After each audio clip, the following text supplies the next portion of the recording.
Welcome, listeners, to another My Mind MashUps deep dive, where we unravel mysteries, spark curiosity, and make sense of complex ideas together. Glad to be here for this one. Yeah, this is going to be a really relatable one today. Before we get into the heavy research, I want you, the listener, to just picture a really specific scenario. I mean, you've probably lived this. Most of us have, yeah. Right. So you reach into your bag, you pull out your premium, expensive laptop. But one you spent way too much money on. Exactly. You look at it, and it's flawless. The aluminum chassis doesn't have a single scratch. The hinge tension feels brand new. You open it up, the screen is pristine. The keys still have that perfect snap to them. Yes, exactly. And the battery cycle count is perfectly healthy. Mm-hmm. Physically speaking, you are holding a masterpiece of modern engineering. It's a pristine machine. It really is.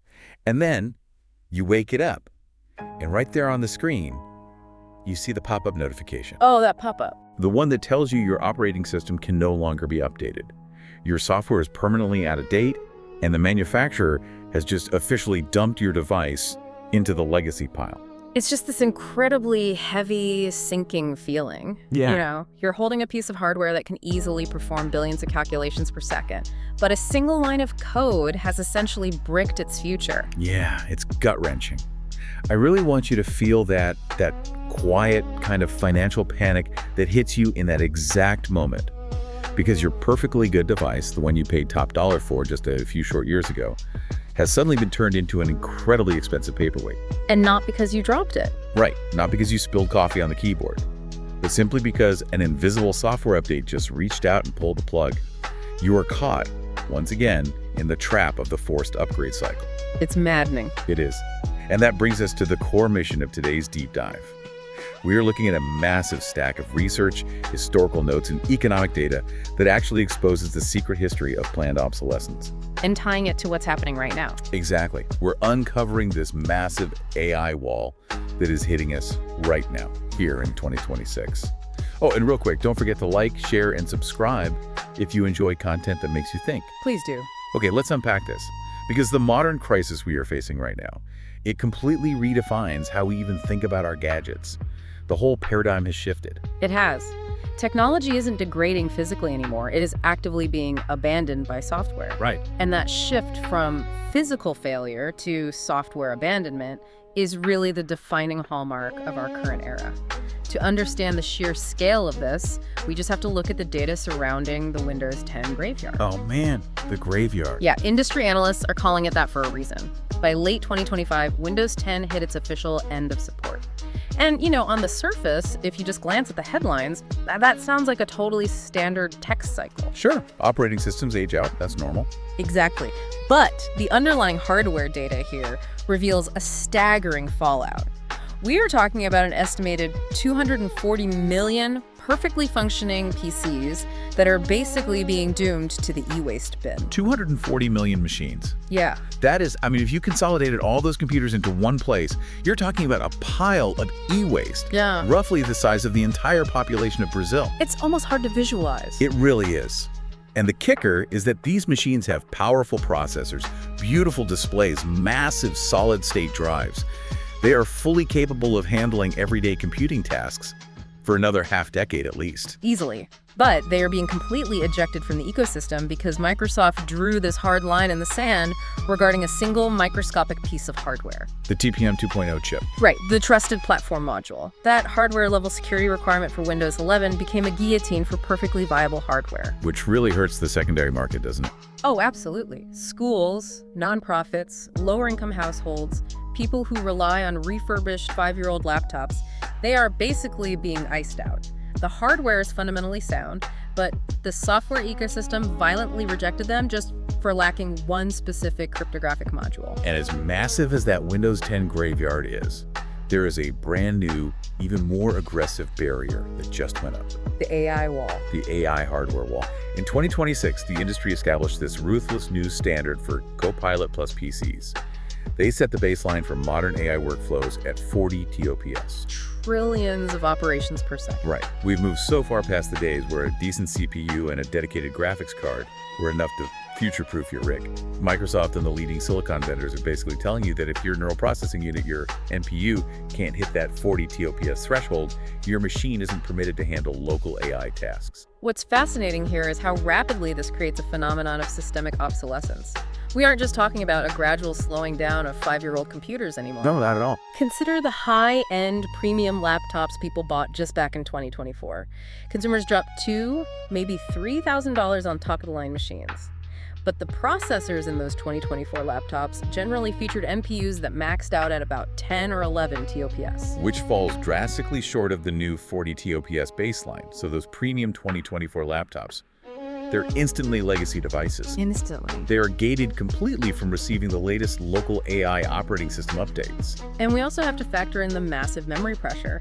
Running these advanced AI workloads, specifically local large language models, demands heavy, contiguous blocks of RAM. Yeah, the memory requirements are huge now. The 2026 AI standard basically mandates 16 to 32 gigabytes of memory just to function smoothly. Yet just 2 years ago, 8 gigabyte machines were still being pushed as the standard for everyday use. It's the ultimate bottleneck.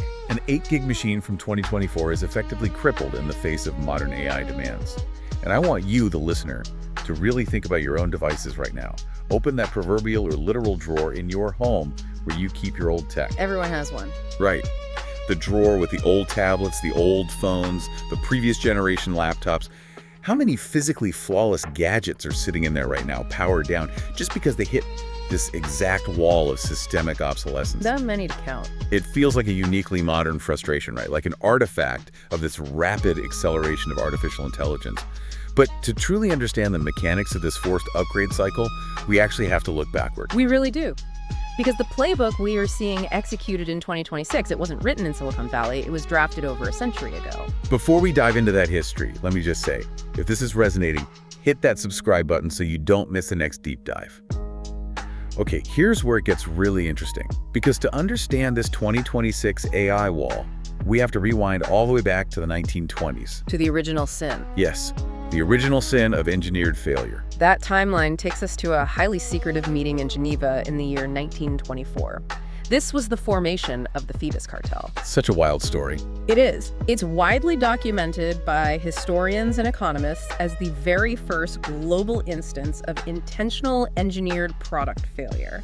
You had these major light bulb manufacturers from around the world, massive conglomerates like GE, Osram, and Philips, and they came together to address a terrifying problem for their bottom line. Which is that their products were simply too good. Exactly. The standard incandescent light bulb at the time was routinely lasting around 2,500 hours. And the cartel realized that if the bulbs kept lasting that long, the replacement cycle would stretch out too far and the recurring revenue would just crater. So they orchestrated a global conspiracy to artificially reduce the lifespan of their light bulbs from 2,500 hours down to a strict 1,000-hour limit. And they didn't just agree to this in principle with a handshake, they were ruthless about it. Oh, they set up independent testing laboratories to enforce it. If a member manufacturer submitted a light bulb that lasted longer than the mandated 1,000-hour limit, they were hit with severe financial penalties. They literally fined companies for the crime of manufacturing a durable product. It's the purest definition of planned obsolescence. They actually poured research and development money into figuring out how to make a filament degrade faster. Which it's just completely backwards. And while the Phoebus Cartel was tweaking tungsten in Europe, the American automotive industry was having a very similar revelation. Over at General Motors. Right. CEO Alfred P. Sloan realized the market for automobiles was approaching saturation. He knew that once every middle-class family had a reliable car sitting in the driveway, sales would just stall out. So Sloan pioneered what he called dynamic obsolescence. Which is a brilliant, albeit cynical, psychological manipulation. Rather than focusing solely on mechanical improvements, Sloan introduced the concept of the annual model change. He started altering the sheet metal, updating the colors. Introducing tail fins, changing the shape of the grille every single year. Because the objective wasn't to build a mechanically superior vehicle. The objective was to make your perfectly functional 3-year-old car visually broadcast to your entire neighborhood that it was out of date. It forced a psychological desire to upgrade just to maintain social status. Exactly. And that psychological push almost morphed into a draconian legal requirement a decade later. In 1932, during the absolute lowest point of the Great Depression, a real estate broker named Bernard London published a paper with a title that basically said the quiet part out loud. Ending the Depression through planned obsolescence. Yeah. London looked at the macroeconomic devastation, the stalled economy, shuttered factories, rampant unemployment, and he concluded that the problem was people using their products for too long. So his solution was wild. He proposed an extreme government intervention. He wanted to mandate a legal death date for all consumer goods. Everything from shoes and tractors to building materials would carry an expiration date. So Bernard London's grand plan to save the 1930s economy was basically a government death squad for your toaster. Pretty much. Once that legal expiration date passed, the item would be considered legally dead, and the consumer would be required to hand it over to a government agency to be destroyed. It sounds completely absurd to us today. Totally absurd. But it perfectly encapsulates that deep economic anxiety that drives the necessity of constant consumption. The fear that if we stop buying replacements, the factory stops, the innovation stops, and the whole economy collapses. It's the foundational anxiety of modern capitalism. But, the pendulum is violently swinging back in the other direction right now. Let's fast forward from the Depression, past the Phoebus Cartel, right back to the modern tech landscape. Because the forces of planned obsolescence are currently staring down a massive legal deadline. July 31, 2026. Yes. This is where the consumer pushback finally gets teeth. On July 31, the European Union's Directive 2024-17999, the sweeping right to repair law, takes full effect. In looking at the specifics of this directive, it is a completely unprecedented attack on systemic obsolescence. A huge pillar of this is the 10-year parts mandate. Under this new regulation, manufacturers are legally obligated to offer spare parts and comprehensive repair manuals for a full decade after a specific model is retired from the market. Think about the logistics of that for a company like Apple or Samsung. It's staggering. It really is. If a specific smartphone model leaves the primary market in 2027, the manufacturer must maintain a global supply chain capable of delivering genuine screens, batteries, and logic boards for that exact model until 2037. It entirely eliminates the industry's favorite excuse. They can't just say, oh, we don't manufacture those components anymore, so you'll have to upgrade. Exactly. But the directive goes even further to address the software side of the equation. It institutes a strict software locking ban, which specifically targets that incredibly frustrating practice of parts pairing. Right. For anyone who has tried to fix their own device recently, parts pairing is that sneaky tactic where a manufacturer digitally ties the serial number of a hardware component like a screen or a battery directly to the logic board using software. It is a mechanism designed purely to maintain a strict monopoly on repair. Completely. Because if your screen cracks and you attempt to install a perfectly good third-party screen, or even a genuine identical screen salvaged from another broken phone of the exact same model, the operating system runs a hardware check. And when it sees the serial numbers don't match its encrypted database, it triggers a software lock. It might disable True Tone, kill your battery health metrics, or just refuse to power on entirely despite the physical hardware being flawless. But the EU directive definitively outlaws this practice, which means you can actually take your device to a local independent repair shop or fix it yourself on your kitchen table without the software actively fighting your attempt to extend the device's life. And that leads to the broader philosophical shift in this directive. For the very first time, repairability is established as a legally required product characteristic within the EU. It stands shoulder to shoulder with safety and basic functionality. Yes.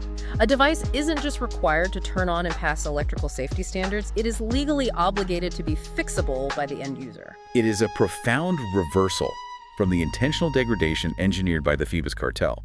However, and this is a big however, this creates a massive, complicated tension. We have a monumental consumer victory in the EU on one side, but we also have to grapple with the sheer, undeniable reality of the physical world and macroeconomics on the other. Right, because we really can't discuss the right to repair without looking at the devastation of the churn. Exactly. If we connect this to the bigger picture, the environmental toll of our current hardware cycle is hitting a breaking point. The data projections for this year, 2026, show global e-waste hitting a horrifying record of 63 million metric tons. 63 million metric tons. Yeah. That is an almost unfathomable volume of discarded lithium-ion batteries, shattered glass, silicon wafers, and heavy metals just leaching into landfills. And we are hitting a hard planetary limit regarding rare earth scarcity. The massive boom in AI infrastructure, the server farms required to train these models, and those 40 TOPS local machines required to run them, It has severely strained the global supply chain. The demand is just off the charts. Demand for critical rare earth elements, specifically neodymium and dysprosium, has spiked by 40% just this year. Wow. And these elements are vital for manufacturing the high-performance magnets in our hard drives, the haptic motors in our phones, and the advanced displays we interact with constantly. The Earth's crust simply cannot support the physics of the current business model. The expectation that billions of global consumers will replace highly complex, resource-dense hardware every 24 to 36 months, it's a physical impossibility. We are literally running out of the raw materials required to feed the upgrade machine. The math simply doesn't work anymore. The environmental imperative mandates that devices last longer. So what does this all mean? We know the environmental cost is devastating. We know the consumer frustration with software walls is peaking. But I want to step back and look at the economist's counter-argument here. The Steelman argument. Right. Let's look at the Steelman argument for obsolescence. Economists point out an uncomfortable truth about how our tech ecosystem is actually funded. If consumer products like premium laptops and smartphones actually lasted for 50 years. Global research and development budgets would completely collapse. Exactly. This is the concept of obsolescence, acting as an innovation tax. The argument posits that rapid technological progress requires immense continuous capital. Right. Tech giants rely on that massive recurring revenue stream. The predictable cycle of billions of people buying a new phone every 3 years, that's what funds the multi-billion-dollar laboratories inventing the next generation of silicon. It's a highly controversial perspective, but it forces a hard look at the reality of innovation. Did those forced, frustrating replacement cycles actually generate the massive capital required to fund the leap from 3G networks to 4G and from 4G to 5G? It's a very valid question. Did the revenue extracted from our discarded, slightly too slow laptops directly bankroll the R&D that allowed us to enter the 2026 AI era in the first place? It's a compelling economic question.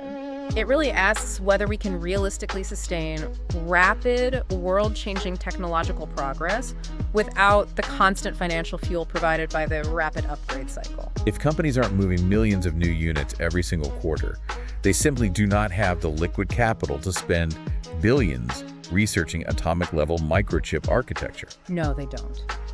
And this tension aligns perfectly with the core mission of this deep dive. Let me be clear. We are explicitly not here to tell you what to think about this dynamic. We aren't taking sides. Nope. We aren't here to declare the massive tech hardware giants as purely evil, nor are we here to say the EU regulations are a flawless silver bullet. Our purpose is just to spark your curiosity. We want to challenge your baseline assumptions about the consumer tech you use every single day and expand your understanding of the vast, hidden economic, historical, and environmental forces that are actively shaping your digital life. Because as we navigate this unprecedented intersection, the hard stop of the AI hardware wall colliding with the new right-to-repair mandates, we are entering completely uncharted territory for the consumer electronics industry. Which leaves us with a fascinating, slightly provocative thought to consider moving forward. If the EU's 10-year repairability mandate is wildly successful, and it effectively forces a global end to the era of planned obsolescence, what happens to the nature of the tech industry itself? Think about the downstream effect of that. If hardware truly lasts a decade, does personal computing just become like the home appliance market? Will buying a premium laptop become a once-in-a-generation purchase? No different than buying a new refrigerator or a washing machine. Right. And if that happens, how do the tech giants survive? Do we see companies completely abandon the hardware profit model and pivot to becoming purely software subscription companies? You keep the physical glass and aluminum for 15 years, but you pay a monthly lease just to access the operating system. Will we celebrate freeing ourselves from the hardware upgrade cycle, only to find ourselves permanently trapped in an endless software subscription tax? When the leap to the next big breakthrough slows down because the hardware cycle has stopped, what are you, as a consumer, truly willing to trade for longevity? It is a question that will absolutely define the next decade of our digital lives. Like, comment, and subscribe to hear more My Mind Mashups deep dives. Find My Mind Matchups everywhere you listen. Amazon Music, Audible, Facebook, Pocket Casts, Spotify, TikTok, and YouTube. Drop your thoughts in the comments. Your perspective could shape our next deep dive.